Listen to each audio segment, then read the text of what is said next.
এখনো 28 সালে হাসিনা মেয়াদ আছে, নির্বাচন হবে 28 সালে। তাহলে কি আপনারা নির্বাচন লাফালাফি করছেন কেন? নির্বাচনটা 28 সালে সংবিধান মেনে। সুতরাং এই সংবিধানকে ডাস্টবিনে ফেলে দিতে হবে। পৃথিবীর কোনো বিপ্লবের পর পূর্বের সংবিধান বহাল থাকে না। যে সংবিধানে আল্লাহর নামকে মুছে দেওয়া হয়েছে, নবীজির নামকে মুছে দেওয়া হয়েছে, সেই সংবিধানকে ডাস্টবিনে ফেলে দিতে হবে। এই বিপ্লবের ফসলকে আপনি নষ্ট করেছেন, কারণ আপনি এনজিওর কঙ্কালগুলোকে দিয়ে সরকার গঠন করে বিপ্লবী স্পিরিটকে প্রথম কবর দিয়ে দিয়েছেন। উচিত ছিল বিপ্লবীদেরকে দিয়ে সরকার গঠন করা, অবিলম্বে বিপ্লবীদেরকে দিয়ে জাতীয় সরকার গঠন করে 28 সাল না 3 বছর সংস্কার করে তারপর নির্বাচন দেওয়া। বর্তমান সংবিধান নিয়ে কিছু কথা বলবো। বর্তমান সংবিধান অনুযায়ী লেখা আছে, সংবিধানে কেউ যদি অসাংবিধানিকভাবে সরকার উৎখাত করে তার মৃত্যুদণ্ড হবে। তাহলে 36-এর গণ অভ্যুত্থান, 36 জুলাই গণ অভ্যুত্থান যদি ব্যর্থ হতো, সবার মৃত্যুদণ্ড হতো, সে বিপ্লবীদের সবার মৃত্যুদণ্ড হতো। এই কারণে আমাদেরকে এই সংবিধানকে ছুঁড়ে ডাস্টবিনে ফেলে দিতে হবে। পৃথিবীর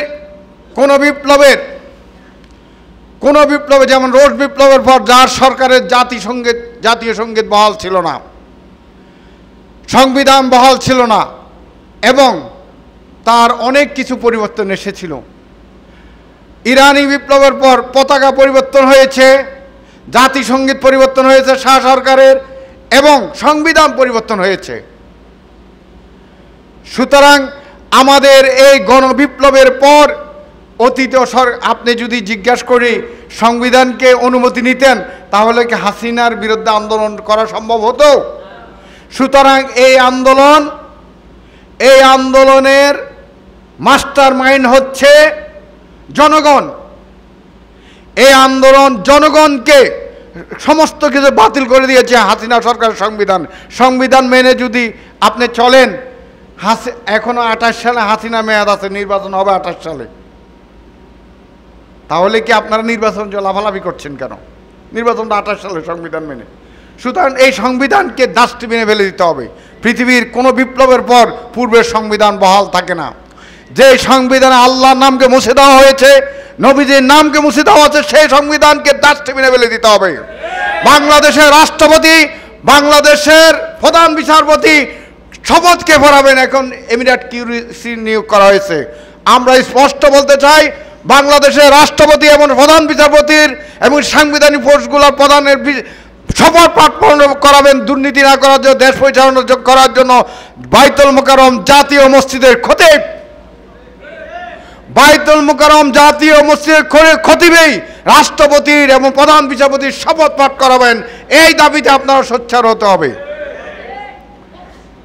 অবশ্যই আজকে আমাদের দেশে এক ষড়যন্ত্র থেকে জাতি মুক্তি পেয়েছে, এখনো ষড়যন্ত্র থেমে নেই। মিথ্যা কথা বলে আমার ভাই দ্বন্দ্ব সৃষ্টি করা হয়েছে। 1947 আগে এখন যেমন ভারতের বিভিন্ন রাজ্যে গরু জবাই নিষিদ্ধ, বাংলাদেশে গরু জবাই নিষিদ্ধ ছিল। পাকিস্তান 47 সাল পাকিস্তান রাষ্ট্র না হলে এদেশে গরু জবাই করতে পারতেন না।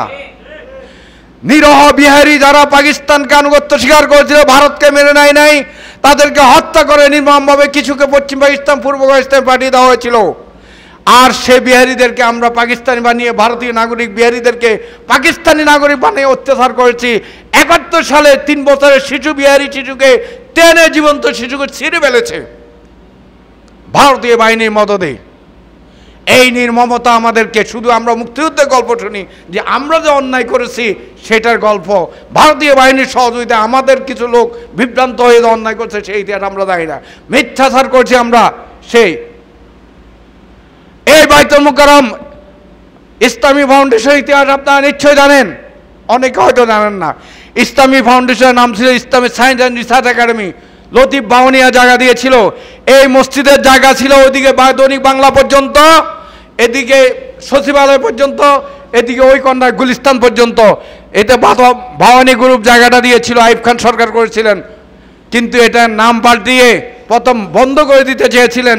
71 সালের পর শেখ মুজিব সরকার পরে বন্ধ করতে পারেননি, পরে এটাকে ছোটোখাটো করে মসজিদের জায়গাগুলোকে দান করে দিয়েছিল বিভিন্ন ক্রীড়া নাচানোর জন্য, ন্যাংটা স্টেডিয়াম করার জন্য জিপিওকে ভাগ করে দিয়ে মসজিদকে বলছে মসজিদে এত জায়গা দরকার কি? মসজিদকে বাইতুল মুকাররম ঢাকা বিশ্ববিদ্যালয় আল্লাহর নাম মসজিদ নামাজ পড়লে তাদেরকে মারধর করা হতো। শুধু নামাজ পড়ে এমন ভারতের বিরুদ্ধে স্ট্যাটাস দিয়েছে, ভারতের আধিপত্যবাদ বিরোধী সংগ্রামের অগ্রনায়ক শহীদ আবরার মাহাতকে হত্যা করা হয়েছে।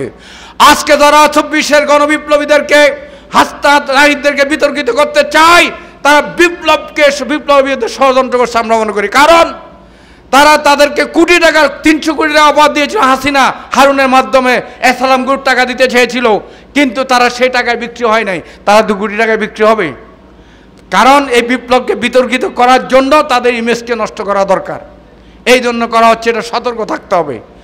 একই সাথে সাথে ডক্টর ইউনূস সরকারের প্রতি আমরা অনুরোধ জানাবো, আপনি এই বিপ্লবের ফসল, আমি আপনাকে নিয়ে বই লিখেছি, আপনি উন্মোচন করেছেন নিজেই, এই বিপ্লবের ফসলকে আপনি নষ্ট করেছেন। কারণ আপনি এনজিওর কঙ্কালগুলোকে দিয়ে সরকার গঠন করে বিপ্লবী স্পিরিটকে প্রথম কবর দিয়ে দিয়েছেন। উচিত ছিল বিপ্লবীদেরকে দিয়ে সরকার গঠন করা, অবিলম্বে বিপ্লবীদেরকে দিয়ে জাতীয় সরকার গঠন করে 28 সাল না 3 বছর সংস্কার করে তারপর নির্বাচন দেওয়ার আহ্বান জানিয়ে আমি আমার বক্তব্য শেষ করছি। সবাই ভালো থাকবেন। আল্লাহ হাফেজ। বাংলাদেশ জিন্দাবাদ।